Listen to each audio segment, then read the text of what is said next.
నకిలీ మద్యం కేసులో ఏ1 జనార్దన్ రావు ఎక్సైజ్ అధికారుల విచారణ ముగిసింది. జనార్దన్ ను 10 గంటల పాటు విచారించారు. వైద్య పరీక్షల కోసం మంగళగిరి నుంచి విజయవాడకు తరలించారు. విజయవాడ ప్రభుత్వ ఆసుపత్రిలో జనార్దన్ రావుకు వైద్య పరీక్షలు నిర్వహిస్తున్నారు. నకిలీ మద్యం కేసులో ఏ1 జనార్దన్ రావును ఎక్సైజ్ అధికారుల విచారణ ముగిసింది. జనార్దన్ ను 10 గంటల పాటు విచారించారు. వైద్య పరీక్షల కోసం మంగళగిరి నుంచి విజయవాడ తరలించారు. విజయవాడ ప్రభుత్వ ఆసుపత్రిలో జనార్దన్ రావుకు వైద్య పరీక్షలు నిర్వహిస్తున్నారు. నకిలీ మద్యం కేసులో ఏ1 నిందితుడిగా ఉన్న జనార్దన్ రావుకు వైద్య పరీక్షల కోసం విజయవాడ తరలించారు. దీనికి సంబంధించి పూర్తి డీటెయిల్స్ మా ప్రతినిధి నరేష్ అందిస్తారు. నరేష్,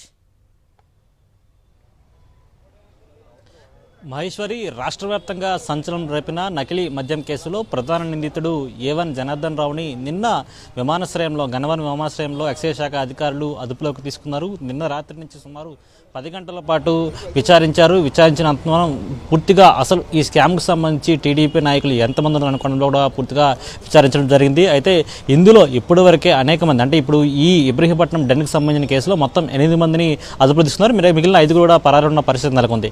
ఇలాంటి తరుణంలో ప్రధాన నిందితుడు జనార్దన్ రావు దగ్గర నుంచి కీలక సమాచారం రాబట్టే ప్రయత్నం చేశారు. అందులో భాగంగా విచారణ పూర్తయిన తర్వాత, అంటే ప్రొహిబిషన్ ఎక్సైజ్ శాఖ డైరెక్టర్ రాహుల్ దేవ్ శర్మ సుమారు 10 గంటల పాటు విచారించారు. విచారించిన అనంతరం ఇప్పుడు ప్రభుత్వ ఆసుపత్రి తీసుకెళ్లి మెడికల్ టెస్టులు పూర్తయిన తర్వాత కోర్టు ఎదుట హాజరుపరుచున్నారు.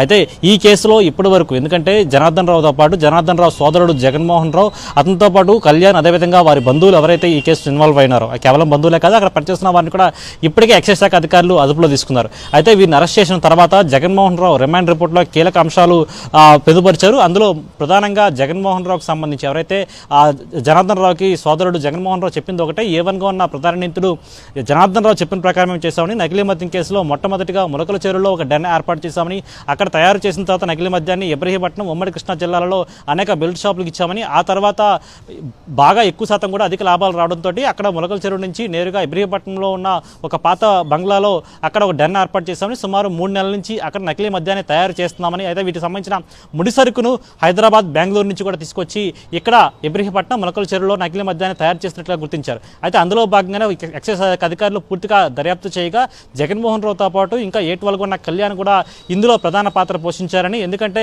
ఇక నకిలీ మద్యం తయారు చేసిన తర్వాత బెల్ట్ షాపులతో పాటు కొన్ని ఉమ్మడి కృష్ణా జిల్లాలో ఉన్న కొన్ని వైన్ షాపులకి, అదేవిధంగా కొన్ని బార్లకు కూడా నేరుగా వీటిని సరఫరా చేశారని, ఎవరైతే బిజినెస్ పీరియడ్ పీక్ టైంలో ఉంటుందో ఆ సమయంలో ఈ నకిలీ మద్యాన్ని నేరుగా అమ్మకాలు జరిపారని గుర్తించారు. అయితే సుమారు వారానికి 60 కేసులకు పైగా నకిలీ మద్యాన్ని అమ్మకాలు జరిపినట్టు గుర్తించారు. అదేవిధంగా వీరు పూర్తిగా కూడా నకిలీ మద్యం ఈ విధంగా డెన్ ఏర్పాటు చేసిందని చెప్పిన ప్రకారం కూడా ఇబ్రహీంపట్నంలో వీరు సుమారు 3,300 పైగా లీటర్ల స్పిరిట్ను స్వాధీనం చేస్తున్నారు. అయితే వీరి దగ్గర ఇంకా భారీ ఎత్తున స్పిరిట్ ఉండే అవకాశం ఉన్న నేపథ్యంలో ఇప్పుడు జనార్దన్ రావు ఇచ్చిన ప్రధాన అంశాలు ఏవైతే ఉంటాయో చెప్పిన స్టేట్మెంటే ఇప్పుడు కీలకంగా మారనున్నాయి. Maheshwari. Right, thank you Naresh.